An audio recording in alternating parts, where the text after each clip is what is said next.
안녕하십니까. 여의도 24시입니다. 이번 시간에는 한국갤럽의 여론조사를 놓고 지금 현재 이 윤석열 정권이 처한 위기 상황, 요거의 심각성에 대해서 다시 한번 얘기를 해보려고 합니다. 아무리 강조해도 지나치지가 않습니다. 제가 이전 영상에서 지금 현재 절체절명의 위기에 빠졌지만은 윤석열 대통령과 대통령실 그리고 윤석열 정부 그리고 국민의힘 이 사람들은 지금 현재 이 위기 상황을 제대로 인식하지 못하는 것 같다. 만약에 이 상황이 계속된다고 한다면, 만약에 이 수습을 제대로 못한다고 한다면, 그래서 이재명 더불어민주당 대표 또는 조국 혁신당 대표 이런 자들이 만약에 탄핵을 추동한다고 한다면 절대적으로 불리하다. 근데 지금 이 상황을 막기 위해서는 보수 결집을 이뤄야 되는데, 윤석열 대통령은 지금 갈수록 보수층의 지지만으로도 스스로 잃고 있다. 보수 세력이 윤석열 대통령으로부터 이탈하고 있다. 이런 현상들이 지금 가속화되고 있기 때문에, 이런 현상들이 지금 여론조사 결과로 나타나고 있기 때문에 이걸 갖다가 여러분들하고 같이 얘기를 하면서 지금 현재 상황의 심각성에 대해서 얘기를 해보겠습니다. 여러분들, 이 윤석열 대통령을 지지하시는 분들도 계실 거고 그렇지 않으신 분도 계실 겁니다. 그리고 지지하셨다가 지금 현재 어떤 계기로 인해서 최근에 윤석열 대통령을 지지하지 않는, 또는 윤석열 대통령에 대해서 관심을 갖지 않는 그런 분들이 꽤 또 있을 거라고 생각을 합니다. 근데 이런저런 이유를 다 떠나서 만약에 윤석열 대통령 또는 윤석열 정부가 무너진다고 한다면, 그거는 이제 단순히 어떤 한 정부가 무너지는 게 아니라 이 나라가 무너지는 겁니다. 이 나라를 그나마도 이렇게 좀 이 헌법 정신에 맞게 운영해야 된다고 그 주장했던 대한민국 우파 세력이 있지 않습니까? 대한민국 우파가 괴멸되는 겁니다. 괴멸되면 어떻게 되겠습니까? 대한민국 우파가 괴멸되고 대한민국 우파의 구심점이 될 만한 그런 정당이 사라져버리고 아주 붕괴돼버리고, 그렇다고 한다면 거야 의석을 차지한 그 정당들이 대체 어떤 정당들입니까? 이재명 당과 조국 당, 그 다음에 정체불명의 이준석 당, 이런 당들이 모여서 뭘 할 수가 있겠습니까? 그 상황을 여러분들이 염려를 하셔야 된다. 물론 제가 이런 얘기를 하는 이유는 제 영상을 보시는 분들 거의 대다수가 대한민국 우파라고 생각을 하기 때문에 이런 말씀을 드리는 겁니다. 그렇기 때문에 지금 현재 이 위기 상황을 아주 객관적으로 아주 정확하게 직시를 해야 됩니다. 뭐 이런저런 이유를 대면서, 또는 과거에는 어쨌고 저쨌고 뭐 이렇게 해가지고 그때보단 낫다 이런 식으로 약간 좀 요즘에 그걸 보고 뭐라 정신승리 비슷한 그런 거 낙관을 했다가는 정말 큰일이 날 수가 있기 때문에 계속 이 얘기를 드리는 겁니다. 여러분들, 한국갤럽 여론조사 결과를 한번 살펴보시면 이 상황이 얼마나 심각하다는 것을 아마 아실 겁니다. 한국갤럽이 오늘 그 여론조사 결과를 발표했습니다. 한국갤럽은 이제 정례 조사를 실시합니다. 근데 이게 4.10 총선이 있었지 않습니까? 4.10 총선이 있었기 때문에 3월 마지막 주까지는 정례조사를 실시했다가 이제 4.10 총선이 끝난 다음에 4월 3주차 정례조사 결과가 오늘 발표가 됐는데, 그 정례조사 결과를 보면 정말로 심각합니다. 그리고 3월 마지막 주, 3월 4주차 그 여론조사 결과도 그때도 이 윤석열 대통령이나 또는 국민의힘한테 절대 유리한 상황이 아니었습니다. 그때 당시에 윤석열 대통령 직무수행 평가 잘하고 있다. 긍정평가 응답률이 얼마였냐면 34%, 그 다음에 부정평가가 58%에 달했습니다. 여러분들, 그러면 이거는 긍정적이라고 할 수가 있겠습니까? 부정적이라고 할 수가 있겠습니까? 그렇지, 부정적이라고밖에 얘기할 수가 없습니다. 여러분들, 긍정평가가 보다 부정평가 의견이 훨씬 높은데 어떻게 이걸 긍정적으로 평가할 수가 있겠습니까? 그리고 두 번째, 그때 당시에 이제 정당 지지율 한번 살펴보면 이렇습니다. 더불어민주당과 조국당 두 군데를 합치면 그 지지율이 얼마냐면, 이것만 해도 벌써 29%, 12% 해가지고 41%에 달합니다. 거기에 이제 반윤 성향의 개혁신당 3%, 그리고 이낙연 당이라고 할 수 있는 새로운 미래 이렇게 합치고, 그 다음에 정의당 이렇게 합치면 결국엔 얼마냐? 46%? 예, 46% 정도 됩니다. 그런데 우파 정당 내지는 보수 정당이라고 할 수 있는 유일한 당 국민의힘 지지율은 얼마였냐면 37%였습니다. 이것만으로도 벌써 얼마 차이 납니까? 10%포인트 차이가 나지 않습니까? 그런데 이때도 불리했고 이때도 부정적인 상황이었는데 이때보다 더 악화됐다. 정말 심각하다. 이제 이겁니다. 한국갤럽 여론조사 결과 차례대로 요약을 해보겠습니다. 먼저 이 해당 여론조사는 4월 16일부터 17, 18, 3일 동안 진행됐습니다. 전국 성인 남녀 1000명을 대상으로 실시를 했고, 표본 오차는 플러스 마이너스 3.1%포인트입니다. 먼저 대통령 직무수행 평가 지지율 살펴보겠습니다. 아까 제가 3월 4주차 한국갤럽의 그 3월 4주차 대통령 국정수행 지지율 말씀드렸지 않습니까? 긍정평가가 34였습니다만 이번 조사에서는 긍정평가가 23으로 떨어졌습니다. 전 조사 대비 11%포인트 빠졌습니다. 부정평가는 68%를 기록했습니다. 전에는 58%였습니다. 그러니까 10%포인트나 늘어난 겁니다. 여러분들, 불과 이 총선 전후로 해가지고 민심이 또 이렇게 급격하게 악화됐다 그겁니다. 그 사이에 국민의힘이 또는 윤석열 정권이 총선에서 진 것 말고 또 뭐가 있습니까? 이 총선에서 참패한 이후에 뭔가 이렇게 새로운 모습을 보여줘야 된다. 제가 여기서 계속 새로운 모습이라고 하는 거는 뭐 윤석열 대통령이 야당 입맛에 맞춘 무슨 정책을 해야 된다. 야당 입맛에 맞춘 인사를 해야 된다. 이런 게 아니라 정말로 2022년 대선 당시에 그 이재명보다 윤석열을 선택한 사람이 많지 않습니까? 그렇다고 한다면 그 윤석열을 선택한 사람들이 그 바랐던 그런 모습들이 있을 거고, 그 사람들이 생각했던, 그 사람들이 희망했던 대한민국의 그 모습이 있었을 텐데 과연 지난 2년 동안 그런 것들이 보여졌느냐? 거기에서 실망하고 이탈해서 지금 간 사람들 때문에 윤석열 정권이 지금 이렇게 고전을 면치 못하고 있는 거 아니겠습니까? 그렇다고 한다면 총선 참패 이후에 일신해가지고 이런 것들을 한번 남은 3년 동안 내가 하겠다라는 이런 것들이 있었어야 되고, 그 다음에 이 총선에 대해서도 대통령이 직접 국민 앞에 나와서 이런 얘기를 했었어야 되는데, 저는 이런 점들이 없었다는 걸 너무나도 이건 좀 유감스럽다 이렇게 생각을 합니다, 개인적으로. 그리고 두 번째는 이렇습니다. 이 총선 실패, 총선 참패에 대한 책임, 여론조사를 돌려보면 윤석열 대통령의 책임도 만만치 않습니다. 그렇다고 한다면 윤석열 대통령이 거기에 대해서 또 국민의힘과 국민한테도 자기 입장을 밝혀야 되고, 국민의힘과 그 또 지지층한테도 이런저런 각오를 밝히면서 그들의 사기를 북돋아야 되고, 그 다음에 이탈하려는 보수층을 결집시키는 그런 노력도 했어야 된다고 생각합니다. 그런데 윤석열 대통령이 그 이후에 한 것들은 뭡니까? 전 잘 모르겠습니다. 뭘 했는지 모르겠습니다. 그리고 윤석열 대통령 그 주변에 있는 사람들은 뭘 했습니까? 무슨 김부겸이를 총리로 세우느니, 무슨 김한길을 총리로 세우느니, 박영선이를 총리로 세우느니, 이런 얘기들만 대통령실 부근에서 계속 흘러나오지 않았습니까? 이게 과연 대한민국 우파 또는 보수층을 갖다가 결집시키는 역할을 하겠습니까? 이탈시키는 역할을 하겠습니까? 그야말로 이거는 자승자박이다, 이렇게 얘기할 수밖에 없습니다. 그렇지 않습니까?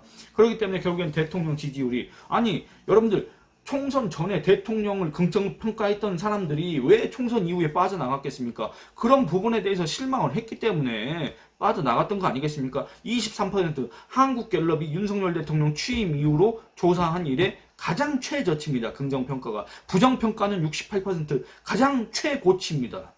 지금 이런 상황입니다. 그리고 또 하나 살펴보겠습니다. 정당 지지도, 아까 말씀드린 것처럼 이 3월 4주차 정당 지지도는 국민의힘이 37%였고, 그 나머지 정당들, 조국당, 이재명당, 이준석당, 이낙연당, 이걸 합치면 거의 47% 정도 됐다. 10%포인트 차이가 났다. 근데 이번에는 얼마냐면 국민의힘이 30%, 더불어민주당이 31%. 벌써 이것만으로도 더불어민주당이 국민의힘을 따라잡았습니다. 31, 그 다음에 조국당 14, 이것만으로도 벌써 45% 이렇습니다. 여러분들, 이 두 개 당만으로도 45%, 벌써 이 두 개 당만으로도 15%포인트 앞섭니다. 그럼 여기에다가 개혁신당이니 뭐 새로운 미래니 또 정의당이니 이거 합치면은 거의 뭐 30대 50이 될 가능성이 크지 않습니까? 여러분들, 뭐 이번 총선에서는 45대 50이었다 뭐 이런 얘기가 나오지만, 그걸로 이제 안도를 하는 분들도 많이 계시지만, 지금 바로 그 직후에 실시한 여론조사에 따르면 30대 50이 됐다 그겁니다. 불과 일주일 사이에. 지금 이런 상황입니다. 여러분들, 정말 심각한 상황입니다. 그리고 또 뭐가 있느냐, 장래 정치 지도자 선호도, 이게 한마디로 차기 대권주자 지지율입니다. 이것도 과거에는 물론 이재명 더불어민주당 대표가 거의 1등을 독차지했었습니다. 그 와중에 한동훈 전 국민의힘 비상대책위원장이 오차 범위 안에서 이 이재명이라는 사람과 이렇게 지지율 경쟁을 벌이고 그랬었는데, 그때 당시까지만 해도 뭐 한동훈 비롯해서 뭐 이 소위 말하는 여권의 차기 대권 주자들의 지지율 합이 이 야권 지지율 합보다 훨씬 더 컸습니다. 그런데 이제 그게 달라졌습니다. 뭐냐면 이재명 24, 한동훈 15, 조국 7, 그다음에 이준석, 홍준표. 여러분들, 이준석을 지금 여권으로 쳐야 됩니까? 야권으로 쳐야 됩니까? 야권으로 쳐야 됩니다. 그러니까 여러분들 이재명, 조국, 이준석 이렇게 합치지 않습니까? 그럼 뭐 이게 벌써 얼마냐면 이게 벌써 34%입니다. 근데 한번 다시 보겠습니다. 한동훈, 홍준표, 한동훈 15, 홍준표 3, 원희룡 2, 오세훈, 안철수 각각 1%씩 22에 불과합니다. 정당 구도도 지금 아주 불리하고 차기 대권주자 지지율도 1등과 2등이 그 격차가 클 뿐만 아니라 이 여권 지지율의 합과 야권 지지율의 합을 비교해 봤을 때 야권이 훨씬 앞선다. 이런 상황입니다. 여기에서 정말 그 기준이 애매하다 이렇게 생각하시는 분들이 계실 것 같아서 이준석을 야권에서 떼와서 여권으로 집어넣겠습니다. 그래도 야권이 훨씬 앞섭니다. 표본 오차, 요거 오차 범위를 벗어나서 앞섭니다. 그렇지 않습니까? 물론 이 차기 대권주자 지지율과 그 오차 범위는 별로 상관이 없을 것 같긴 하지만 그런 상황입니다. 그리고 가장 결정적인 거는 이겁니다. 윤석열 대통령 국정 수행 지지율 관련해 가지고 지역별, 그 다음에 연령별 이 결과를 살펴보겠습니다. 여러분들 이건 정말 충격적인 일입니다. 먼저 살펴보겠습니다. 윤석열 대통령 잘하고 있다? 얼마였습니까? 23이었다고 말씀드렸지 않습니까? 23이었는데 전체적인 전국 평균이 23입니다. 근데 중요한 건 뭐냐?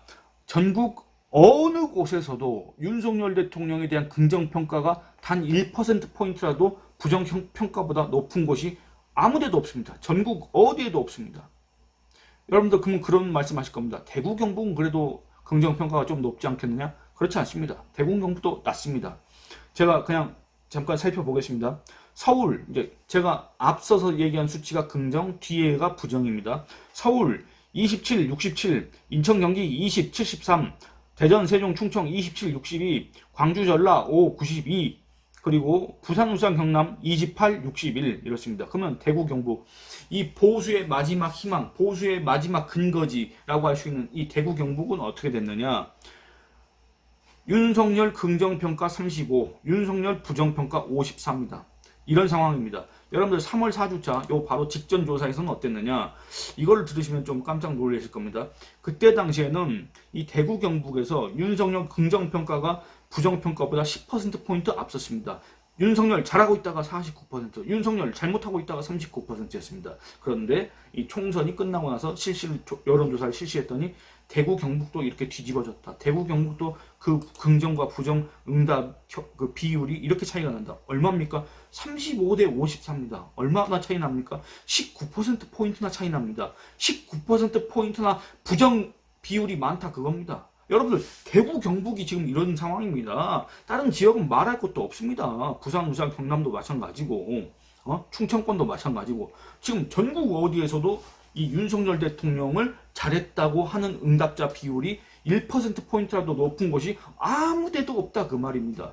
연령별로 또 살펴보겠습니다. 이것도 충격적인 일입니다. 이것도 지금 현재 윤석열 정권이 처한 상황, 그리고 앞으로 이 소위 말하는 보수 또는 우파 정권이 겪어야 될 미래, 이런 것들을 암시하는 거 아닌가. 정말 이런 것들을 보면 정말 암담하다 이런 생각을 하실 겁니다. 뭐냐면 18세에서 29세 윤석열 긍정 부정 이거 숫자 두 개를 말씀드리겠습니다. 14, 긍정은 14, 부정은 70입니다. 30대, 긍정 13, 부정 80입니다. 40대, 긍정 12, 부정 86입니다. 여러분도 그러면 그렇게 생각하실 겁니다. 18세에서 29세까지는 그 세상 물정 모르는 어린애들이 뭘 알겠느냐 이렇게 생각하시는 분도 계실 거고, 그 다음에 30대 40대 걔네들 원래 저기 더불어민주당 지지층 아니냐, 그러니까 그 뭐 걔네들은 원래부터도 지지를 안 했을 것이다 이렇게 생각하시지 않습니까? 그래서 제가 한번 살펴봤습니다. 그 수치가 많이 변했습니다. 악화됐습니다. 아까 말씀드린 것처럼 18세에서 29세가 윤석열, 그 전에 윤석열 잘하고 있다가 얼마였냐면 23이었습니다. 근데 14로 떨어졌습니다. 9%포인트 감소했습니다.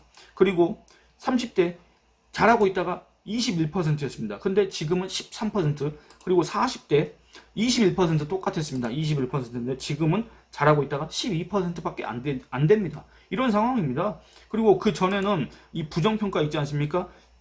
뭐 통칭 20대, 30대, 40대 부정평가 비율이 55, 67, 76이었는데 지금은 얼마냐면은 70, 80, 86 이렇게 변했습니다. 이렇게 악화됐습니다. 이렇게 심각해졌습니다.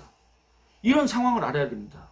그리고 또 이제 40대까지 했고 50대 살펴보겠습니다. 윤석열 긍정 24, 부정 72입니다. 이것도 마찬가지입니다. 3월 4주차 여론조사 결과 때 긍정 30, 부정 67이었는데 어떻게 됐습니까? 지금은 긍정 24, 부정 72 이렇게 바뀌었습니다. 60대는 또 어떻냐면 그 3월 4주차 조사 때 60대는 긍정 46, 부정 49였습니다. 부정이 3%포인트 정도 많았지만 어쨌든 긍정도 46이나 됐지 않습니까? 근데 지금 얼마냐? 긍정 32, 부정 61. 그러니까 29%포인트나 부정 응답이 많다 그 말입니다. 이렇게 바뀌었습니다. 60대에서 50대도 아니고 60대를 얘기하는 겁니다. 이 전 연령 중에서 윤석열 대통령에 대한 긍정평가가 높은 연령층은 70세 이상밖에 없습니다. 70세 이상. 70세 이상 살펴보겠습니다. 3월 4주차 조사에서는 65에서 65 긍정, 27 부정 이랬습니다. 여러분들 65가 긍정이고 27이 부정입니다. 근데 이번 조사에서는 어땠냐면 긍정 47, 부정 37, 70대 이상에서 긍정 47, 부정 37입니다. 그전에는 압도적으로 긍정이 많았는데 65대 27이었는데 지금은 47대 37 이렇게 바뀌었다 그 말입니다. 이런 상황입니다. 어떤 지역에서도 윤석열 대통령을 긍정적으로 평가하는 응답자의 비율이 높은 적도 없고 전 연령을 따졌을 때 70대 이상만 윤석열 대통령에 대한 긍정평가 비율이 높지만 그것도 3월 4주차 조사하고 비교를 해보면 그때 당시에는 이 70대 이상에서 긍정 비율이 부정보다 얼마나 높았냐면은 38%포인트나 앞섰습니다. 긍정평가가. 근데 지금은 불과 10%포인트밖에 앞서지 않습니다. 이런 상황입니다. 여러분들 이런 상황을 두고도 낙관할 수 있겠습니까? 여러분들 이런 상황을 두고도 윤석열 대통령이 지금 잘하고 있다고 생각하십니까? 여러분들 정말 여러분들이 윤석열 대통령을 지지하고 정말 여러분들이 윤석열 정부가 잘 돼야 된다고 생각하고 정말 이 윤석열 정부가 끝까지 임기를 채워야 된다고 생각한다면 지금 그렇게 낙관하고 지금 그렇게 윤석열 정권의 그런 행태들을 갖다가 외면하면 안 됩니다. 여러분들이 오히려 더 지적을 열심히 해주셔야 되고 그래야 저 정치권에 있는 사람들이 현실을 인식할 수 있다. 이런 얘기를 먼저 드리겠습니다. 이 영상은 이만 줄이겠습니다. 의견 댓글로 많이 남겨주시기 바랍니다. 감사합니다.